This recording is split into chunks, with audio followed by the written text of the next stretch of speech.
নমস্কাৰ চাই আছে অসম টাইম ষ্টুডিঅ'ত মই কাকু ৰাজসাহায্য অবিহনে ডায়েৰী ফাৰ্মেৰে নলবাৰীৰ এজন লাখপতি দুগ্ধ উৎপাদক কোনো ধৰণৰ চৰকাৰী সাহায্য লাভ নকৰাকৈ ডায়েৰী ফাৰ্মেৰে স্বাৱলম্বী হৈ উঠিছে পশ্চিম নলবাৰীৰ এজন দুগ্ধ উৎপাদক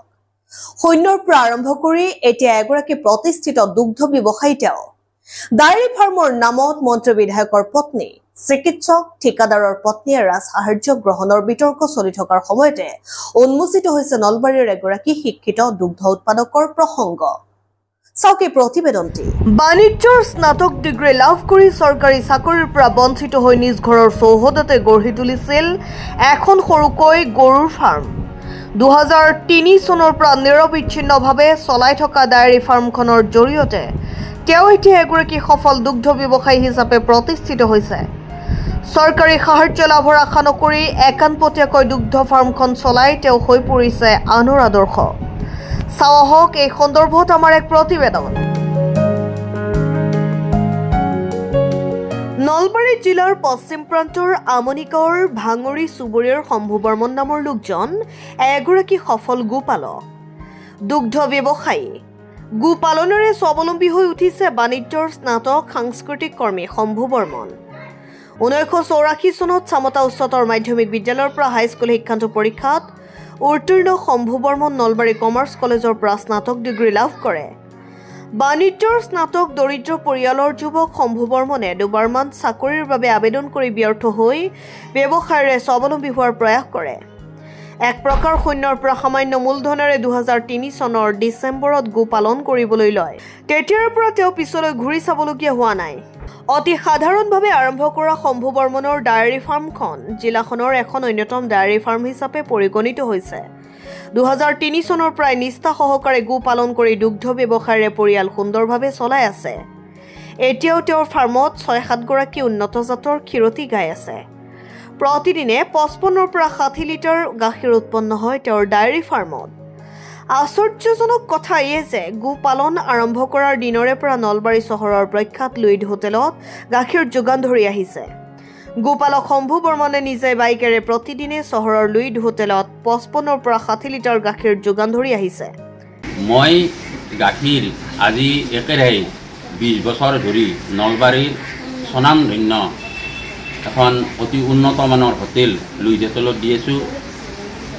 তাৰ এই লুইড হোটেলৰ যিগৰাকী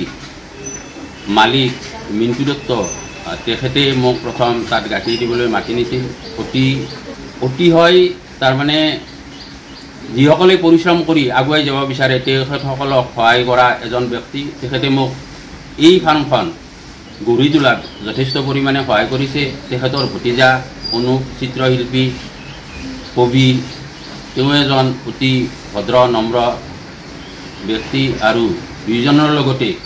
আৰু সেই সুবাৰতে মই আজি একেৰাহে 20 বছৰ লুইড হোটেলত গাখীৰ দি থাকিব পাৰিছোঁ 1997 চনত দীপ্তি বৰ্মনৰ সৈতে বিয়া হয় শম্ভু বৰ্মনৰ বিয়াৰ পিছত আৰ্থিক সংকটত সংসাৰ চলাই থকা বৰ্মন দম্পতীয়ে আলোচনা কৰি গাই এগৰাকী পুহি গাখীৰ বিক্ৰীৰে পৰিয়াল চলোৱাৰ পৰিকল্পনাৰে 2003 চনত এজনী গাই গৰু কিনি আনিছিল সেয়াই আৰম্ভণি এখন তিনৰ চালি দুই কন্যাৰে বসবাস কৰা শম্ভু বৰ্মনে এখন প্লাষ্টিকৰ তলত গাইজনী পুহিছিল সময়ত গৈ ডায়েৰী ফাৰ্মলৈ উন্নতি কৰি দুগ্ধ ব্যৱসায়ৰে স্বাৱলম্বী হৈ উঠিছে এক স্বচ্ছ জীৱন এতিয়া আটক ধুনীয়া ঘৰ দুচকীয়া চাৰিচকীয়া বাহনৰ গৰাকী আজি আপোনালোকে এই দেখিছে যে ইয়া পকী ঘৰ বা মোৰ দুচকীয়া বা চাৰিচকীয়া যি বাহন আছে এইখিনি মই মোৰ এই দুগ্ধ ফাৰ্মৰ পৰা যি আয় হৈছে যি ইনকাম হৈছে তাৰ পৰাই মই ক্ৰয় কৰিবলৈ সক্ষম হৈছোঁ দুই কন্যাকো উচ্চ শিক্ষিত কৰি তুলিছে জ্যেষ্ঠ কন্যা ধৃতিমণি বৰ্মন সত্ৰীয়া নৃত্যত স্নাতকোত্তৰ ডিগ্ৰীৰ লগতে হোটেল মেনেজমেণ্টৰ ডিগ্ৰীও লাভ কৰিছে সত্ৰীয়া নৃত্যৰ স্নাতকোত্তৰ ডিগ্ৰীধাৰী জ্যেষ্ঠ কন্যাই ৰাজ্য চৰকাৰৰ পৃষ্ঠপোষকতাত কেইবাখনো বিদেশী ৰাষ্ট্ৰত অনুষ্ঠান পৰিৱেশন কৰাৰ সুযোগ লাভ কৰিছে আনহাতে কনিষ্ঠ কন্যা বৰষা ৰাণী বৰ্মনে আৰ্য বিদ্যাপীঠ মহাবিদ্যালয়ৰ পৰা নৃতত্ব বিজ্ঞানৰ স্নাতক ডিগ্ৰী লাভ কৰি এয়াৰ হোষ্টেছৰ পাঠ্যক্ৰম সমাপ্ত কৰিছে শম্ভু বৰ্মন এগৰাকী সফল গোপালক হোৱাৰ লগতে এগৰাকী সমাজকৰ্মী আৰু সাংস্কৃতিক কৰ্মী হিচাপে বৃহত্তৰ অঞ্চলটোত পৰিচিত ছাত্ৰ অৱস্থাৰ পৰাই নাটক ৰচনা কৰা শম্ভু বৰ্মন এগৰাকী সুদক্ষ অভিনেতাও। ৰূপকৰ কলা পৰিষদ, আমনি মিলিজুলি ক্লাব, চামতাৰ সমন্বয় নাট্য গোষ্ঠীৰ জৰিয়তে মঞ্চস্থ হোৱা ভালেমান নাটকত অভিনয় কৰিছে শম্ভু বৰ্মনে। মই কলেজীয়া দিনৰ পৰাই ক্ৰীড়া আৰু সাংস্কৃতিক দিশৰ লগত জড়িত। মই কলেজীয়া দিনত চামতা ৰূপকৰ কলা পৰিষদৰ হৈ একাংকিকা নাটক বিভিন্ন নাটকত অভিনয় কৰিছিলোঁ আৰু তাৰপিছত আমাৰ ইয়াতে এটা আমনি মিলিজুলি ক্লাব বুলি খুলি ইয়াত আমি ল'ৰা ছোৱালীবিলাকক খেলা ধূলাৰ লগতে গীত নাটকৰ প্ৰশিক্ষণ দিছিলোঁ। প্ৰায় একেৰাহে 7-8 বছৰ আমি পূৰ্ণাংগ নাট আমি মধ্যস্থ কৰিছিলোঁ। চামতাৰ সমন্বয় নাট্য গোষ্ঠীৰ কাৰ্যকৰী সভাপতিৰ দায়িত্বত থকা শম্ভু বৰ্মনে গো পালন কৰি স্বাৱলম্বী হৈ উঠিলেও চৰকাৰৰ পৰা এই পৰ্যন্ত কোনো ধৰণৰ আঁচনি লাভ কৰা নাই। চৰকাৰৰ পৰা একো আঁচনি লাভ নকৰিলেও কোনো ক্ষোভ নাই সফল দুগ্ধ ব্যৱসায়ী গোপালক শম্ভু বৰ্মনৰ। তাৰমানে চৰকাৰী সাহায্যটো মই এই দুগ্ধ পামৰ কাৰণে বা অন্য কোনো কাৰণতে চৰকাৰী সা সুবিধা মোৰ পৰিয়ালে এতিয়ালৈ লোৱা নাই, আজিলৈ লোৱা নাই। বা হয়তো আমাৰ দৰে মানুহে আবেদন কৰিলেও পোৱাটো মই কঠিন হ'ব বুলি মই ব্যক্তিগত জীৱনৰ ব্যক্তিগত বিভিন্ন কথাৰ পৰা মই জানিব পাৰোঁ। ইয়াত স্বজন তখন নীতি চলে, এইটো নিশ্চিত। গতিকে সেইকাৰণে মই এই দিশত বেছি আগবঢ়াও নাই বা সময় নষ্ট কৰা নাই। আচলতে সময় নষ্ট কৰাহে হ'ব। আমাৰ কাৰণে আমি চৰকাৰী সাহায্য যে পাম সেইটো আশা আমি নকৰোঁ। বৰ্তমান যি আমাৰ চৰকাৰে গাই গৰু গৌ মাতালৈ উন্নীত কৰিছে, এই গৌ মাতা যাতে অনাহাৰ আৰু